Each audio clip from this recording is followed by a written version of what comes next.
भाऊजी हीच टेस्ट करायला चालली आहेत, DNA टेस्ट. कळलं? मी स्वतः युगंधराला फोन करतो आणि तिला सांगतो की इथे येऊन तुला घेऊन जा. भाऊजी, भाऊजी, भाऊजी, मी काय बोलतेय ते ऐकताय का तुम्ही? का तुम्हाला इंटरेस्ट नाहीये? भाऊजींना जाऊ दे का टेस्ट करायला? जाऊ दे. काय? नाही नाही नाही, कुठल्या बी परिस्थितीमध्ये टेस्ट होता कामा नये. भाऊजी, मला खरं खरं सांगा, DNA टेस्ट बद्दल कळल्यानंतर तुमचा चेहरा असा का बदललाय? तुम्ही माझ्यापासून काही लपवताय का? शंभूने जे काही सांगितलं ते खरं आहे ना? अहो खरंच आहे हो, उगाच सारखं सारखं विचारू नका. या टेस्टचा निकाल काय का लागेना, त्यानं काय फरक पडणार आहे? म्हणजे दादाचं कसं आहे माहिती काय? निकाल काय का लागेना, तो निकाल दाबून टाकणार. हो ना, मी पण हाच विचार करते. ती बातमी कळल्यापासून आपण त्यांचं आडनाव काढून घेतलंय, पण त्यांचं डोकं? मग तेच तर म्हणते मी, ते जे डोकं आहे की नाही, ते डोकंच आपण बदलायला पाहिजे. नाही, ते डोकं चालवणार तो डॉक्टरला विकत घेणार हवे तेवढे पैसे फेकून, आणि त्याला हवा तसा रिपोर्ट लिहून घेणार की तो किल्लेदारच आहे म्हणून. मग आता करायचं काय? करायचं काय म्हणजे, जसं आडनाव काढून घेतलं की नाही, तसं डोकं बी काढून घ्यायचं. त्यांना वेडं करायचं? एवढा लॉंग कट नाही मारायचं, शॉर्टकट.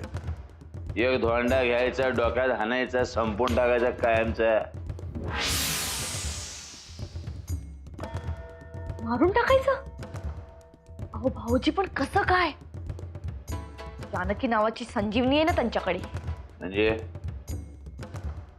म्हणजे मी जेव्हा भवानी माईकडे गेले होते ना, तेव्हा तिने मला सगळं सांगितलं. जोपर्यंत जानकी भाऊजींच्या नावाचं कुंकू लावते, तोपर्यंत भाऊजींना काही होऊ शकत नाही. आणि भाऊजींना जर का संपवायचं असेल तर आधी त्या जानकीला संपवावं लागेल.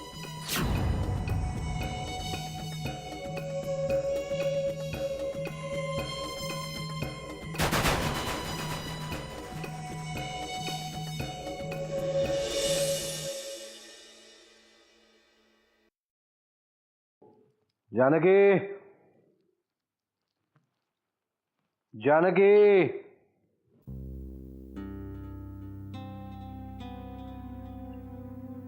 चांगल्या कामासाठी बाहेर जाताय, दही घेऊन जा.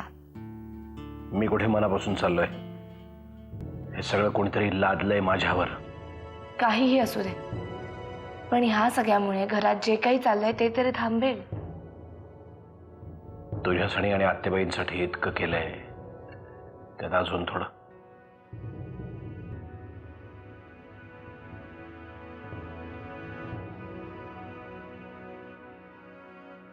असाच घरातल्यांच्यासाठी करत जा रे, सगळेजण सुखी होतील बघ. नेहमी सगळं आपल्या मनासारखं होत नाही, दुसऱ्यांच्यासाठी वाट वाकडी करावी लागतेच. या सगळ्यातून काय निष्पन्न होईल मला माहित नाही, पण जो निकाल येईल तो पचवण्याची ताकद ठेवा तुम्ही. हे तू स्वतःला समजाव, कारण हे सगळं कळायच्या आधीही तू माझा मुलगा होतास, अजूनही आहेस. मला काही फरक पडणार नाही. आणि सगळं नीट होणार आहे, माझी खात्री आहे. चला येतो. पुन्हा सांगते नरसिंह, आपल्या नात्यात काहीही फरक पडणार नाही.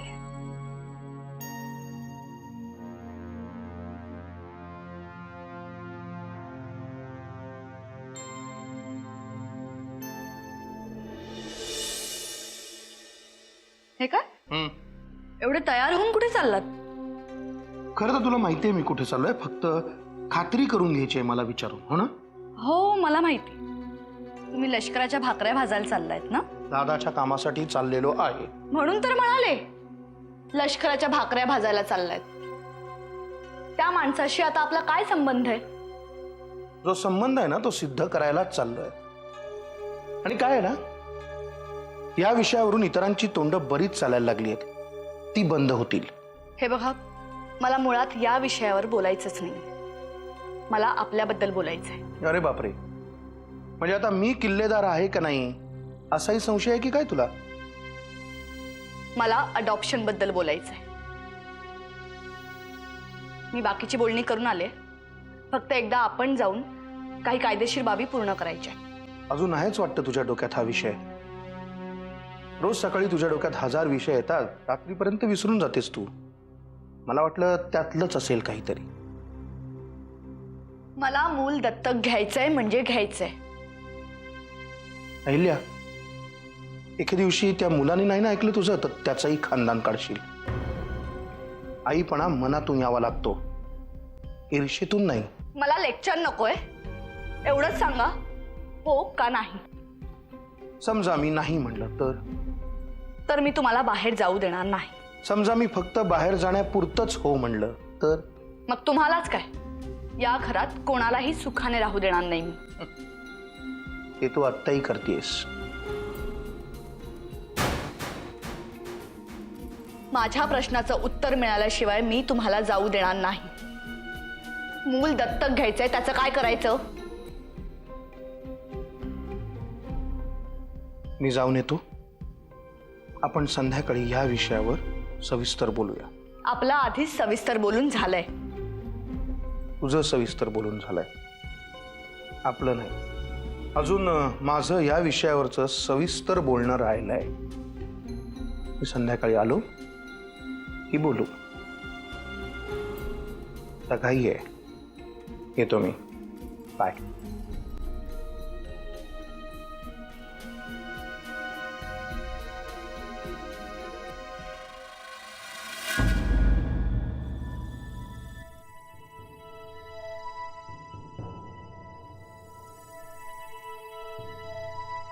निघूया. अरे गल्ल्यात मफलर टाकू द्या की रे, मला बी जत्रेला येऊ द्या की रे. चला. चला काय, उगाच काहीतरी गाणी म्हणून मागे येऊ नकोस. आम्ही कुठल्या जत्रेला चाललेलो नाही आहोत. अहो एक वेळ जत्रा परवडली, पण टेस्ट बिस्ट नको काय रे दादा? हर्षो, जास्त शहाणपणा करू नको. चल इथून. नाही निघणारच आहे मी, पण तुमच्या बरोबर निघणार आहे इस्पितळामध्ये यायला. कारण काय आहे, मॅच असते की नाही, 2 पार्टीच्या मध्ये अंपायर लागतोय. आता हा वामन आहे की नाही, ह्यो किल्लेदार पार्टी मधला माणूस आणि तू त्यांच्या विरोधी पार्टी मधला. माझं तसं नाही रे, मी दोन्हीकडचा आहे, म्हणून मी अंपायर म्हणून येणार. आम्ही नाही नेलं तुला बरोबर तर? असं कसं? मग निकालाचं वाचन कोण करणार? निकालाचं वाचन बरोबर झालं पाहिजे म्हणून मला यायला लागणार, कळलं की नाही? आणि माझं मत नाही बरं का वामनराव, अहिल्या देवी किल्लेदारांचं मत आहे. आता बोला.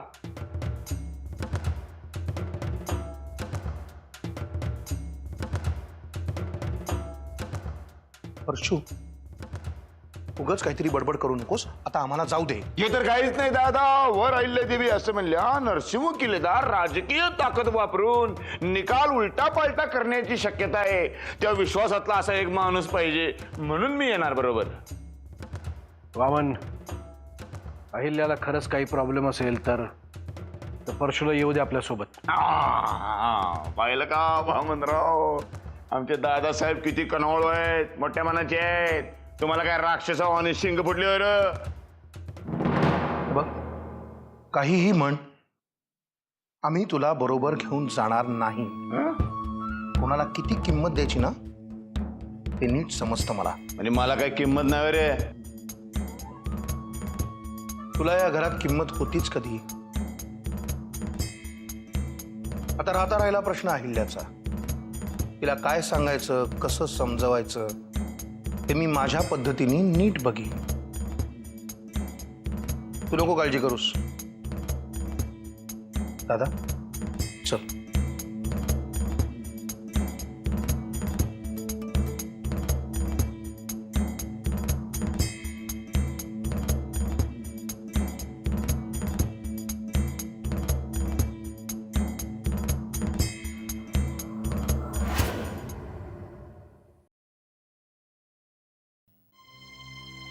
वहिनी साहेब, थोडं काम होतं. बोला ना, काय काम होतं? वहिनी साहेब, गावावरून निरोप आलाय. लहान बहीण आजारी आहे, जावं लागेल. जाऊ का? अहो, परवानगी काय मागताय? जा ना. हवं तर तुमच्या गाडीची सोय करू का? नाही, नको. मी एस टीने जाईन. पण ते थोडे पैसे हवे होते. देते ना मग. फक्त चाव्या माझ्याकडे नाही आहेत. अहिल्याताईंकडून मागून देते मी तुम्हाला. नाही, नको, राहू दे. मी जातो. अहो, आत्ता म्हणालात ना पैसे हवेत म्हणून, आणि तुम्ही तुमच्या पगारातलेच घेणार आहात, त्यामुळे घाबरू नका. हो, पण ते अहिल्या वहिनींची भीती वाटते. तुम्हाला नाही बोलायला सांगत आहे, मी बोलते त्यांच्याशी. तुम्ही थांबा, मी आलेच.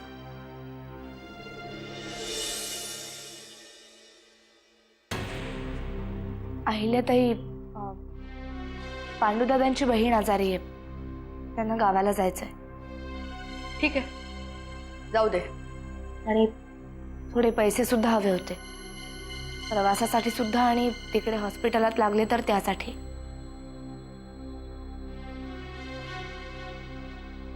कशावरून त्याची बहीण आजारी असेल? म्हणजे आपल्या जवळच्या नातेवाईकांबद्दल कोणी कशाला काही खोटं बोलेल?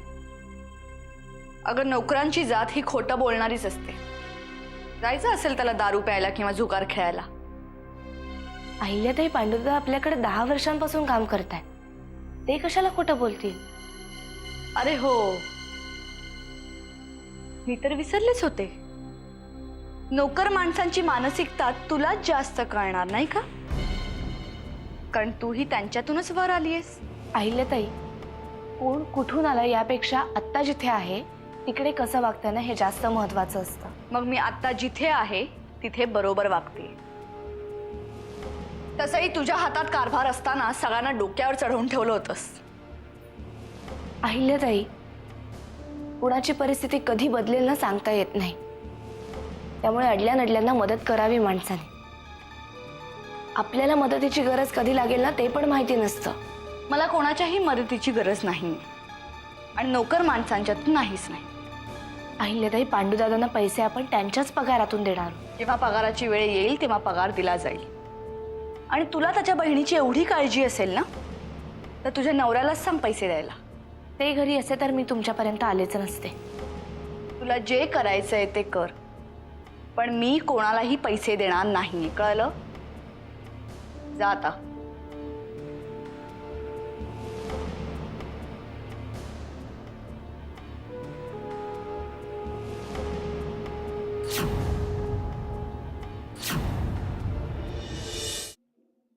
आत्या, आलास रे?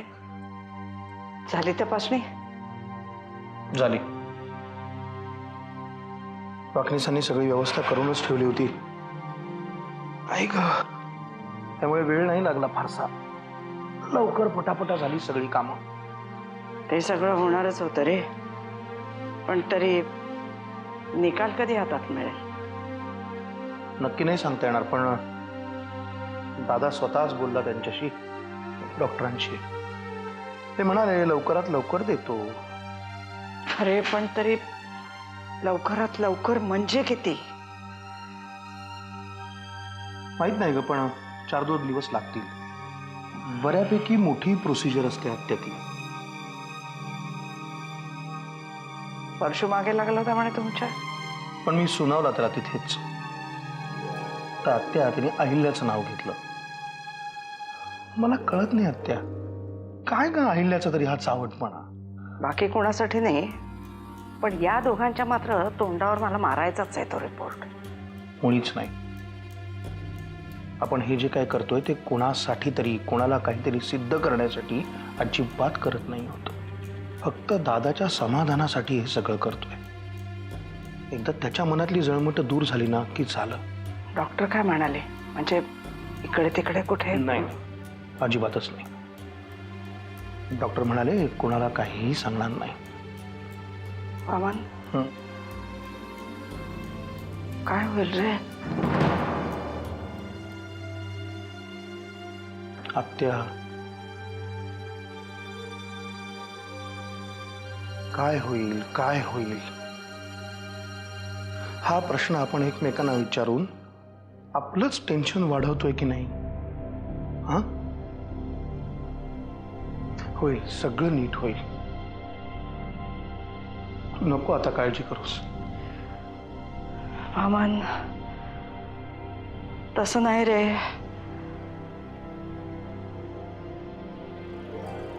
पण एकदा नक्की काय ते कळलं ना की आपल्या सगळ्यांच्या डोक्यावरची टांगती तलवार जाईल बघ.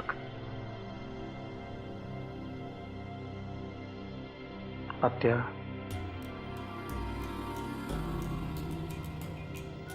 आत्या,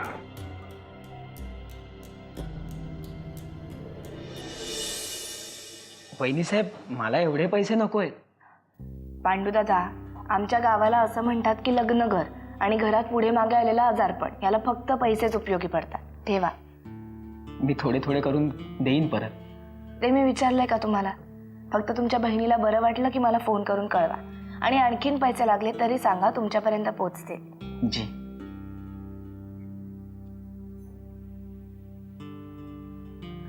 जानकी, मला तुझ्याशी बोलायचंय. अमृता, बस ना, बसून बोल.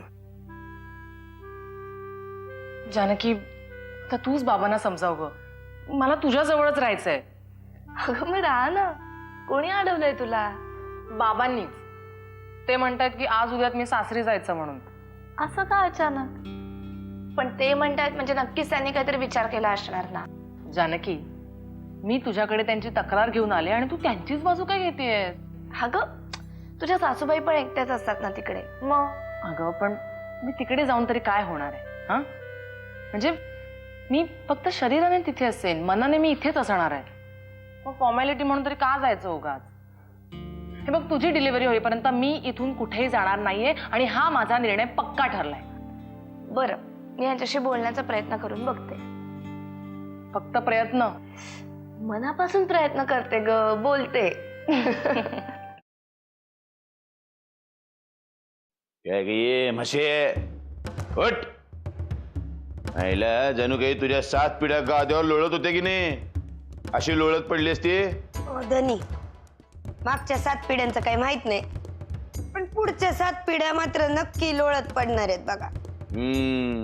जास्त स्वप्न बघू नको. तो वामने आहे की नाही, तो दादाला घेऊन कुठल्या तरी टेस्टला गेलाय. ती टेस्टचा निकाल जर त्यांच्या बाजूने लागला की नाही, या गाद्यामधला कापूस काढून तो विकून जगायची वेळ येईल आपल्यावर. अहो, पण ते टेस्टला घाबरायचं काय कारण आहे आपल्याला? तो शंभू सांगून गेला ना तुम्हाला, दादा किल्लेदार नाहीयेत म्हणून. गेला ना तो शंभू. जे काय बरळायचं होतं ते बरळून गेला वर वैकुंठाच्या प्रवासाला. तिथं माझ्या समोर 100 प्रश्न उपस्थित राहिलेले आहेत. त्यांचे निरसन कसं करायचं त्याचा विचार करतोय मी. या सगळ्यावर एकच उपाय आहे, दादाला कायमचा संपवला पाहिजे. अहो, मग वाट कसली बघताय? जे काय करायचं ते अक्कल हुशारीने केलं ना तर खरंच पुढच्या 7 पिढ्या बसून खातील आपल्या. बसून खायचं काय नाही गे, आता सुद्धा बसूनच खातोय मी. दादाला संपवायचं की नाही, हे हट्ट म्हणून नाही, छंद म्हणून. छंद. धनी, या कामात काही मदत लागली ना तर मला सांगा.